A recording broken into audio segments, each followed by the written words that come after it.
guys, so I thought I'd make a quick vlog about giving up work because that's something I decided to do about a week and a half ago, and I'm slightly regretting that decision. So I worked as a freelance broadcast journalist in London, and I live in Maidstone in Kent, and I've been working freelance for ITN for about 3.5 years, with being 7 months pregnant almost when I gave up. I am now, but whenever I gave it up I was almost 7 months pregnant. I was finding like the journey in and out and the commute, travelling with a bump, getting on trains and buses and things was just getting harder and harder, and also it was just getting so stressful trying to drop Sophia off to nursery in the mornings right into the centre of Maidstone, to get out of the centre to then drive to the train station and then get the train and everything. So it was all just a wee bit of a nightmare, and I was just feeling a bit stressed. So anyway, I decided that I would stop working, but I didn't realise how in limbo it would make me feel.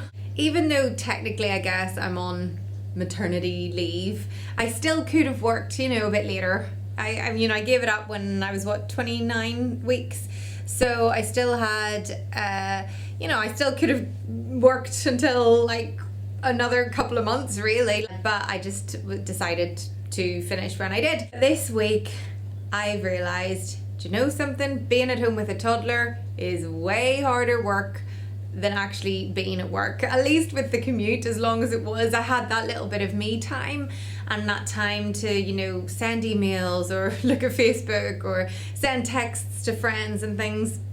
Whereas over the last week with having a toddler, the thing is I've taken her out of nursery now because to save some money, and because I'm not working, it just seemed like I couldn't really justify her being in nursery. So I took her out of nursery, which means I've obviously had her with me 24/7 pretty much. And my daughter, adore her, she's amazing, but she is extremely energetic. And I, at the moment, feel like a sloth because the bump's getting really big and I'm just feeling pregnant and blah.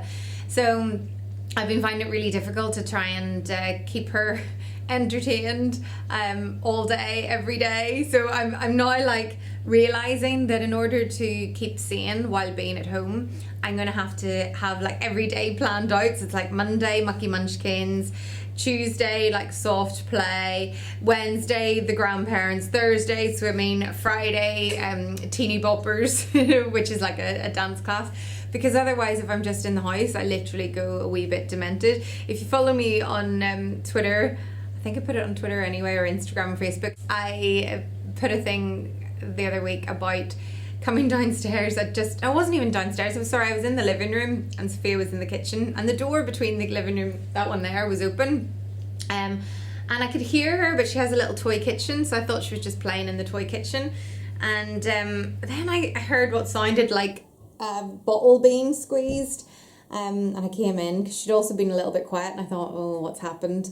And she'd found a bottle of fairy liquid and had poured it all over the kitchen, over the dining table, all over the chairs, all over the floor, like honestly the whole bottle. And I'd only bought it I think 2 days before, so it was full, and it was completely everywhere, and she'd climbed up on her little kitchen to get to it, so that's how she reached it, and had poured it everywhere. And I just literally just sat on the floor and thought, oh my goodness, how am I going to cope with two and what have I done? I need to get out of the house. So it hasn't been the easiest sort of transition to go from working to not working anymore. And because I was freelance, I don't get maternity from my job either. I need to apply to see if I can get maternity allowance, which I should be able to because I'm self-employed. So I'm technically not, I guess, unemployed, but because I'm not working, because I think I'm still technically self-employed, but because I'm not working, I'm feeling obviously unemployed. And that is really weird. And I don't know what I'm going to do after work or after the next baby's born, where I'm going to end up. When I left ITN, it was lovely. My colleagues got me a lovely cake and a card, and it was very much more like I'm going on maternity. But with 2 kids travelling in and out from Kent into London, I don't know how feasible or manageable it's going to be. So I'm feeling a wee bit like up in the air at the moment about what all is going to happen with me work-wise and career-wise. And I've obviously got vlogging, which I'm still doing, so at least I feel like I'm doing a little bit of something, but I am just finding it very hard to transition from being like career girl to being stay-at-home mum. And I'm not very good at being very domesticated. Anyone who knows me, I'm like a rubbish cook. My first week at uni, I had the fire brigade out because I burnt my dinner. So yeah, that's the kind of person I am. So I'm trying to embrace my new role as this like domesticated goddess, although really not in any way a goddess. But I have been trying, and because I kind of feel like, right, well, I'm not working now. I need to the home is now my new work domain. That's how I'm trying to see it, so that I don't go completely mental. And even for the first time last night, I did a load of ironing. Okay, I know that's really embarrassing, and people out there are like, what, you haven't done ironing before? I have done ironing before, of course I have, but I would sort of iron the odd thing here and there, and then I would get a big basket and I sent it off to an ironing place. In fact, I didn't even send it off. They used to come and collect it, iron it and leave it back. It was amazing. Now that I'm not working, I can't really justify sending my ironing off. So I have been ironing, and there is proof. I'm going to show you the proof of my ironing. Here is, excuse about the millions of coats that are hanging up, my pile of ironing. Okay, that probably to most mums out there looks so measly and absolutely rubbish because it's not exactly a big pile. There were quite a few shirts and stuff as well, which I've put upstairs. So I did do a load of shirts as well. But for me to actually even do any sort of ironing is quite an achievement. And I'm also loving, I bought a new iron. This is how excited I was by the whole iron thing. And it's one of those ones that like is cordless. I'm loving it. So it means then it's just loads easier. And it means I can also use it to iron bedding and stuff.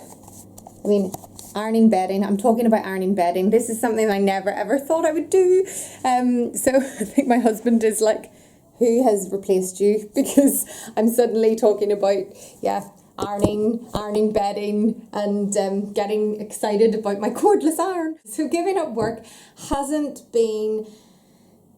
I find it a little bit challenging because I miss it a little bit. I miss my work colleagues. I miss that sense of like getting out of the house and working. Of course, it's brilliant to get to spend more time with my daughter, and I mean, she's like my little buddy, and we, you know, I just adore her. We are very, very close. But it is still, I do think as mums, it is always good to have me time as well. And I think maybe over the next few weeks, that's what I need to learn now to do. I've kind of gone from one extreme of like working to now being total full-time mummy. And it's quite a quick transition and quite hard sometimes to totally adjust to. I hope everyone doesn't think I'm like the world's worst mother for that. It's not because I don't love my daughter. Of course I do. And I love spending time with her. But I do, you know, I do miss a little bit of like adult time or sort of me time. What about you guys out there? If anyone's pregnant or when you were pregnant, when did you give up work? And did you find it quite difficult? And did you go back to work after the baby? And did you find the transition from working to suddenly being a stay-at-home mom and a housewife, was that quite difficult? Or was it something you were like, yes, I love this, I was born to do this? I don't feel I was a born natural housewife, but at the same time I'm trying to get into it, and I'm realising actually ironing can be quite fun. I've downloaded a Christmas album. I know it's probably a little bit early, but I'm in the mood already, and I literally put on my Christmas album, dance around to All I Want for Christmas Is You. It's the best ironing song. I love it. So it gets me in the mood for ironing, weirdly. And I've also been quite organised and have already got all of Sophia's Christmas presents already ordered, and most of them have already arrived actually. So that's one great thing about being off. I get a lot of things done. As always, just leave any comments below, and yeah, I'll be back with another vlog very soon.